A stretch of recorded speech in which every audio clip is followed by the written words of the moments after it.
Hello, this is Business Ethics Unit 7 in Newberry College, Fall 2021. It's the first half of Chapter 6 in our textbook.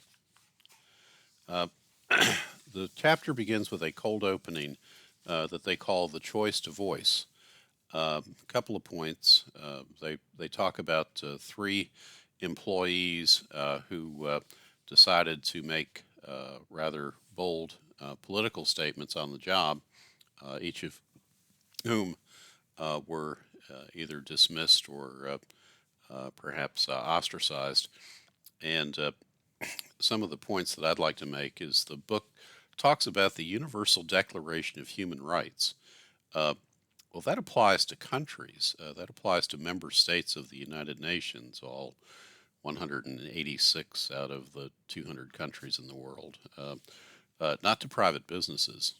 And quite frankly, the Universal Declaration of Human Rights, as uh, admirable and high-minded as it is, isn't followed by a whole lot of those 186 countries. So while it may be a standard, it's certainly not an enforceable law, and certainly not against private businesses. Uh, Note that the First Amendment doesn't apply. The First Amendment to the Constitution, remember freedom of speech, uh, that doesn't apply to private actions. The freedom to speak may not be abridged by Congress and by the administration and by the states under the 14th Amendment, but it doesn't apply to private businesses. Private employers can fire you for pretty much any reason, especially in the Carolinas, where we don't have a tradition of strong labor laws. You have no right to be the A word, as my children used to call it. If I was lucky, they would call it that. If they weren't, they would say it on the job. Uh, and I know that I've had the experience of having a 3-year-old expelled from preschool for using the A word. And if you act like the A word, like these three people did, you're going to get fired. Colin Kaepernick got a settlement from the NFL because he had a strong union behind him. The other two people who got fired didn't have a union. Julie Briskman worked for a government contractor when she flipped off the president of the United States motorcade and then posted the photo online. How do you think her bosses felt about that? Especially, go into the Defense Department and see if we can get another contract. And here's Julie flipping off the president. Probably not many ethical impediments to her private employer firing her. I would have immediately. By the way, she landed on her feet. She is now a county official in Loudoun County, Virginia. So maybe citizens will come into her office and flip her off or whatever, but and lose their jobs if they post it online. Same for James Damore, the famous Google engineer who, he's a biased stereotyper who demeaned 52% of the population. He doesn't need to work for me. Uh, by the way, it was probably a good thing that Google fired James Damore, since so many of his coworkers were emailing and texting him threats, including very specific threats of physical violence. Google is a truly weird culture, and none of the people who threatened Damore, including the one who publicly posted how to properly punch a Nazi, maybe an Antifa member, suffered any consequences at Google. So they might be a little selective in their disciplinary practices. Uh, so we're on to unit number 7. This is the first half of chapter 6, and it's called Ethical Decision Making, Employer Responsibilities, and Employee Rights. Note the quotes at the opening. This is a very, very rich collection. So Peter Schultz's higher character, trained skill. How true, how true. And then from J. Paul Getty, the employer generally gets the employees he deserves. Also true from a guy who really knew business. Then Henry David Thoreau, if a man does not keep pace with his companions, perhaps it is because he hears a different drummer, Let him step to the music which he hears, however measured or far away. And then Rear Admiral Grace Murray Hopper, or perhaps she may have come from New Jersey like me, or maybe from Brooklyn. Eh, you manage things, you lead people.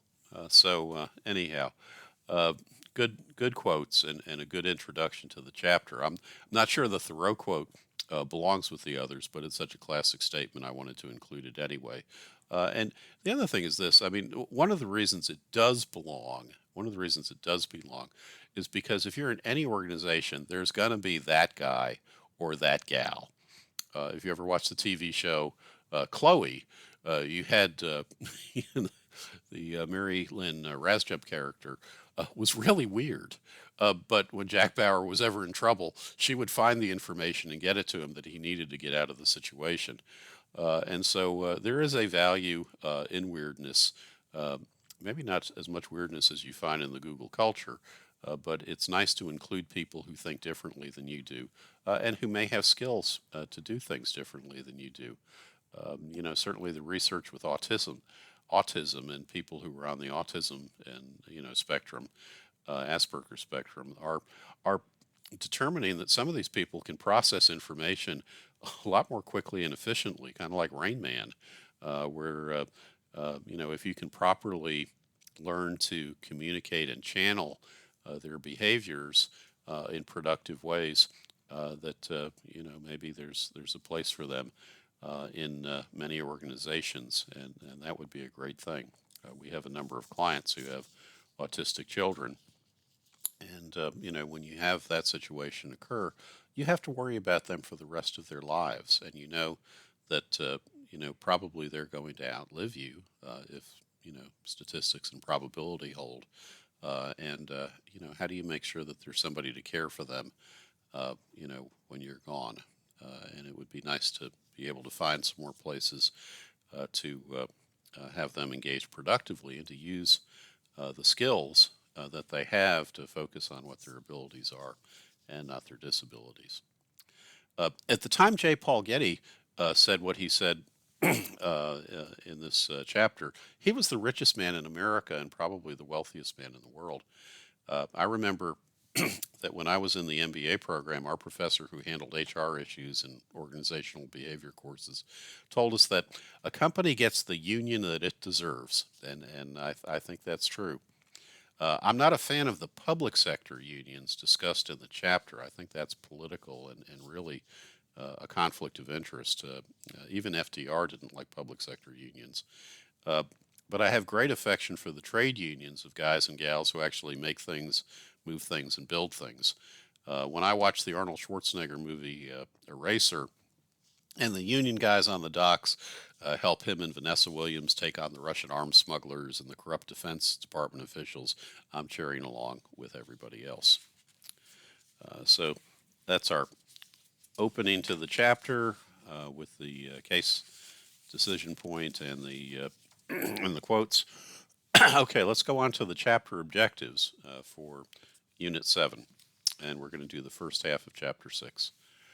So the objectives are to distinguish between two distinct perspectives of the ethics of workplace relationships, explain the concept of due process in the workplace, define employment at will and its ethical rationale, describe how to downsize in an ethical manner, and explain the differences between intrinsic and instrumental value in terms of health and safety.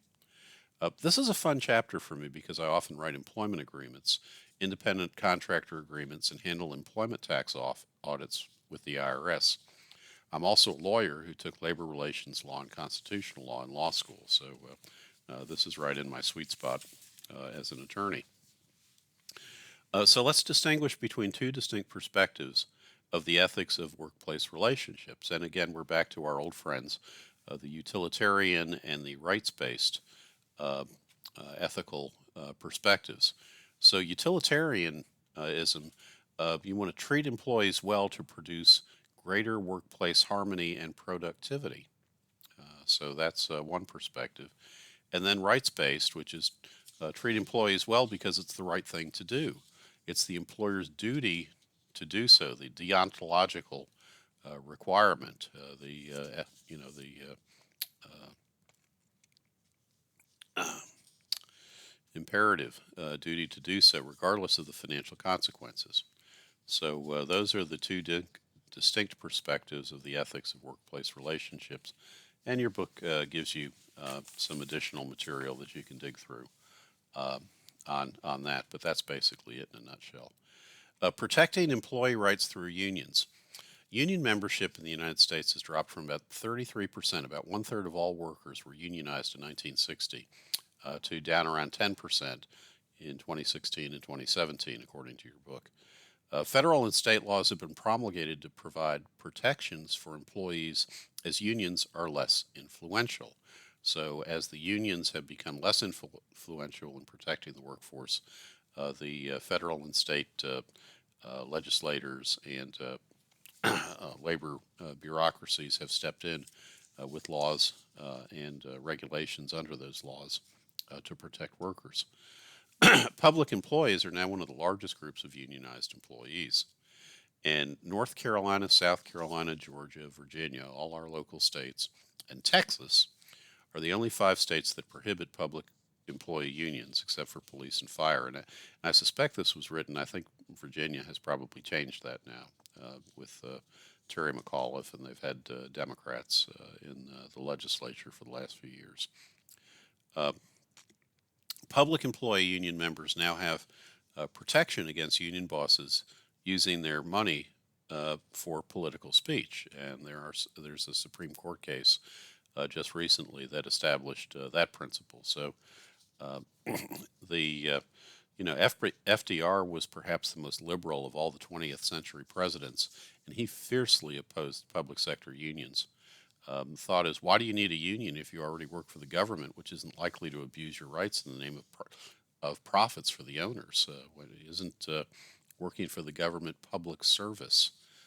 And if you have to take a sacrifice for that public service, well, maybe that's just part of the job. Quite frankly, public sector jobs right now, when you consider all the benefits, we went through the benefits in one of the other chapters in business management just recently. And, with all of the benefits in the employment relationship, you're really talking about total compensation, which is probably as high or higher now in the public sector for those public servants than it is in the private sector, which is more entrepreneurial and which market forces are more at work in determining pay. Due process and just cause. So we're going to move on to those concepts. A due process is the right to be protected against arbitrary use of authority. In constitutional law, it means that the government has to provide you with certain procedural rights before it can punish you or take your property or other rights. However, that right only protects you against state action, just like freedom of speech under the First Amendment. Due process in employment means this. It means that employers have to exercise its authority over employees fairly and justly. And ethics provides that employers should not fire or discipline employees without just cause. And we'll look at that in more detail as we go along. Organizations should take reasonable steps to protect against bullying and harassment of employees, too. They have kind of a in loco parentis obligation to protect employee safety. And I think that's a policy that would be supported by both utilitarians and rights-based theorists. 37% of employees reported being bullied in 2018, and 2/3 of all bullying is against women employees, although the bullies who are bullying them are just as likely to be women as men. Girl on girl crime, just like in Mean Girls. I guess it doesn't stop in high school. Uh, Define employment at will and its ethical rationale. Employment at will, or EAW, as the book sometimes abbreviates it, uh, is still the prevailing construct with respect to the employer-employee relationship. Unless otherwise agreed, employers may fire an employee at any time for any reason. And while that's not the case in all jurisdictions in the United States, it's still the prevailing rule in the United States. It's not the case in Europe. In Europe, oftentimes there are employee rights that are implied in which a proposed firing has to be reviewed and approved, and a determination of appropriate cause found, or perhaps there might be the firing might not be effective, or if the employee is run out of there might be damages, and there's certainly damages under American law for wrongful termination. So even if the firing is effective, there might be damages, back pay award to the affected employee. Ethical rationales for employment at will is that it gives managers the ability to make efficient decisions to maximize the overall good, the utilitarian rationale. And the employment at will recognizes the rights of private property owners to control who works on their property. That's a rights based rationale. But justice demands that employment at will not be used to harm innocent people. And so, if you're looking at sort of a justice based theory, then they're very much opposed to employment at will because it does provide the ability just to fire somebody for no reason whatsoever. There are many exceptions to employment at will, even in the United States, but it's not recognized in Western Europe. In fact, in Spain, restrictive laws on firing permanent employees that were imposed by the socialist government that took power a few years ago has led to 90% of new hires not being permanent employees. They're all being hired as temps. And then they get renewed, maybe every 90 days or something like that. So, in any event, employers can be creative in dealing with laws that perhaps don't make as much sense as they possibly should. Uh, Exceptions to the doctrine of employment at will, or EAW, can include bad faith, malicious or retaliatory termination in violation of public policy, termination in breach of the implied covenant of good faith and fair dealing, termination in breach of some other implied contract term, such as those that might be found in an employee handbook or other published material for the company, uh, termination in violation of the doctrine of promissory estoppel. The employee relied on the employer's promise of continued employment and suffered a detriment. Promissory estoppel, a legal term, and other exceptions by statute, Family Medical Leave Act, ADA, or regulations of the National Labor Relations Board. These exceptions vary from state to state. The Carolinas are very friendly to employment at will. Some states have eliminated employment at will and permit closed shops so that employees and unions have more power. Closed shop means that you have to join the union to get a job, and you might find that in some of the states in the industrial Midwest or perhaps out in California. And I think the book gives an example of California case law that has effectively eliminated employment at will. There either generally or in specific industries. I'm not sure at this point as I'm recording this that I remember that exactly. Uh, let's look now at who are employees. And this is page 182 of the reality check, exploring employees. A big part of my practice is dealing with the Internal Revenue Service. And the Internal Revenue Service is famous for auditing businesses, particularly closely held businesses, as far as their classification of employees versus independent contractors. Private businesses have a very strong financial incentive to treat workers as independent contractors as opposed to employees, because if you have an employee, when you pay them, you are supposed to withhold and pay over to the Internal Revenue Service the Social Security taxes, both out of the employee's pay and the contribution that is required of the employer. And together that equals 15.3% of the total amount that the employee makes. And of course, half of that 7.65% is Social Security and Medicare tax on the employer. That's almost 8% added to the payroll. You're also supposed to withhold income taxes from those payments based on the employee's W-4. Well, if you're treating somebody as an independent contractor, they don't have a W-4. You've received a W-9, which is a form that just tells you their Social Security number for their contractor payment. But the withholding tax might average about 20%.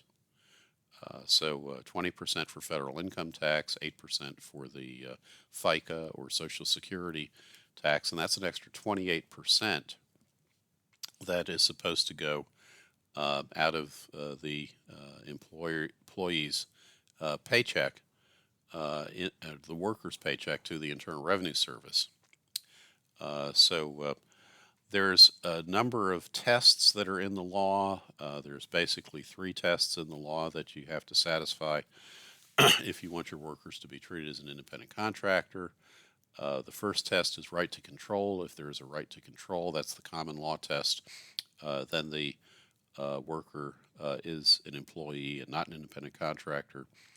The IRS has a 20-factor test, which is probably too long to talk about right now, so having 20 factors, but no one factor is controlling, but there are certain factors which in combination might tend to indicate that the worker is either an independent contractor on one hand or an employee on the other hand.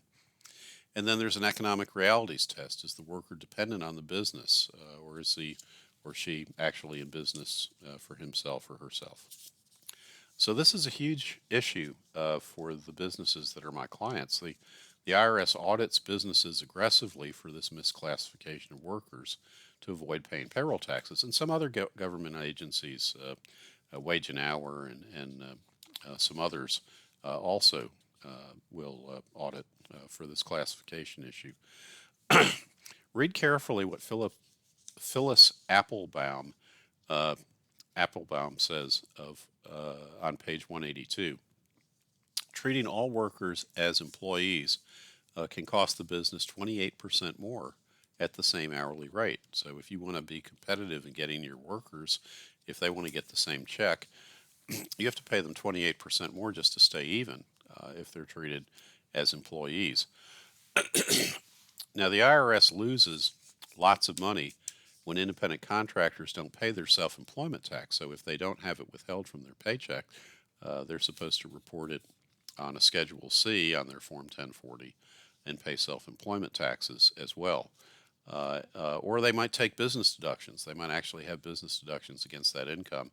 That's good tax planning by the independent contractors because it's a whole lot easier to deduct expenses on a Schedule C than it is to get employee business expenses deductions now. In fact, most of the miscellaneous expenses that were previously taken by employees have been eliminated by tax reform as far as their usefulness to employees. California has the most expansive definition of employee, and I wonder, will that apply to film production companies, which typically use all independent contractors? The set designer, the lighting people, the sound editors, the picture editors, all these people who work on a film project are typically independent contractors. Are we going to apply the same test to Hollywood? Are they going to have to relocate or pay 28% more in taxes to the the makeup person or the the best boy or the set designer on each project that is filmed out there? So that's that's something to perhaps ponder with California's test, which is so expansive about who's an employee. Okay, how to downsize in an ethical manner. The book says that downsizing should be made by a representative group so that all stakeholder interests can be considered, and so as to earn the trust of all those who will be impacted. Yeah, right, maybe. Uh, there are many alternatives that the book presents, and this is really good to layoffs and downsizing. Outplacements, packages, counseling, transfers to other business units, perhaps that aren't going through a downturn, reduced work week, job sharing, hiatus, perhaps. Uh, if you can't consider these alternatives financially, though, forget about forget about a representative group. Make the tough decision yourself because you're going to be even more frustrating by forcing people to sit down and go through all this awful stuff about how they're about to lose their job. Is downsizing really inevitable? Now, there are examples of companies that can avoid layoffs, but the business cycle is pretty much inevitable in a capitalist society. I mean, there's going to be periods of boom and bust as people overexpand in good times, and then hit a wall, and as then things get so the downturn creates opportunities. It creates buying opportunities for people to step in and take advantage of the lower prices of labor and other resources to get back in business. The shouldn't management anticipate downturns and have a plan ready? And that's what some of these companies that they mentioned do. And one of them is Nucor Corporation in Charlotte, North Carolina, which is a specialty steel producer. Steel is a very cyclical industry, but Nucor adjusted pay and work hours to avoid having a layoff and losing highly trained and productive workers. And as hard as it is to find, you can't. It's hard to find a cook. If you go out to the highway, you'll see Bill and Fran's. Been advertising for cooks and wait staff and all this other stuff for months, so they can't find people to work at their restaurant. Well, think about if you have a steel company, you have to find steel workers in this economy. So being able to keep highly trained and productive workers is important to companies like Nucor and some of the other ones that are mentioned in your book. And so workers will accept having their hours and pay cut during recessions, and management give up pay and benefits to pitch in too. Sometimes the owners say, okay, forget about it. We're not going to take any money out of the company until these bad times are over. One of my first clients in public accounting was Nucor Steel. They were actually audited by Touche Ross, and I had the opportunity when I was a young accountant to do some of the tax returns for their owners and key executives back then who truly were visionaries. Ken Iverson and Sam Siegel and some of those guys were just really great business leaders. And much has been written about Nucor Steel. It's one of America's great companies. And when U.S. Steel and Bethlehem Steel were all going bankrupt, and people said to Nucor, "Why are you going into the steel business? Don't you want to stay in nuclear energy?" And they said, "No, we're going to have a go in the steel business," and they certainly have done quite well. Employee health and safety. Health and safety have intrinsic value, not just as part of the productivity or efficiency calculus. There's a value to employee health and safety, and you can see the definition of acceptable risk is a workplace safe if the risks are acceptable. That's figure 6.1. That's kind of the older view of safety and the equations. And there are challenges that this treats employees respectfully by ignoring their input as stakeholders. Are they just cogs in a wheel? Are we going to just accept that some of them are going to get hurt or killed? It ignores fundamental deontological right that an employee might have to a safe and healthy working environment. It is a categorical imperative that employees have a safe and healthy working environment. And there's really a false equivalency of risks. It creates conflicts between stakeholders. Maybe it could be slightly more profitable to skip all the safety stuff, but what happens is if there is an incident and somebody's hurt or killed, uh, an employee, customer, whatever, uh, that's uh, uh, that's that's going to create some long-term costs that perhaps you haven't considered in your short-term calculus. So In any event, there's a lot of additional law and regulations with respect to health and safety. Certainly, OSHA, has been a change in the last 40 or 50 years, and the costs, those externality costs, are certainly much higher for companies that are found to be operating unsafely, to endangering workers or customers. And also, when an incident occurs, the consequences are quite severe. But if you go back and look back in the 1930s when the construction of the Golden Gate Bridge began, the financial budget was 35 million, and the budget for fatal accidents was 35. They expected about one death per $1 million spent on bridge construction. That was the standard back in the 1930s during the Depression. The construction of the Golden Gate Bridge was the first one for which workers were required to wear hard hats, and in fact, only 10 workers were killed in the construction of the bridge. Apparently, when a girder fell off and about 10 people went into the San Francisco Bay at the same time, and I guess a dozen went into the San Francisco Bay. Two of them were saved. Uh, well, the result was that the safety in constructing the bridge was considered a huge success, except perhaps for the families of the 10 workers who were killed, right? Nowadays, even one death is considered a failure of safety. It's unacceptable. Not having workers die in construction projects is now considered a categorical imperative. Okay, this is the end of Unit 7, but it's only the middle of Chapter 6. We've done the first 5 learning objectives. We're going to pick up with the last 5 and finish the chapter next time in Unit 8. So until then, have a great day. Thanks a lot. Bye-bye.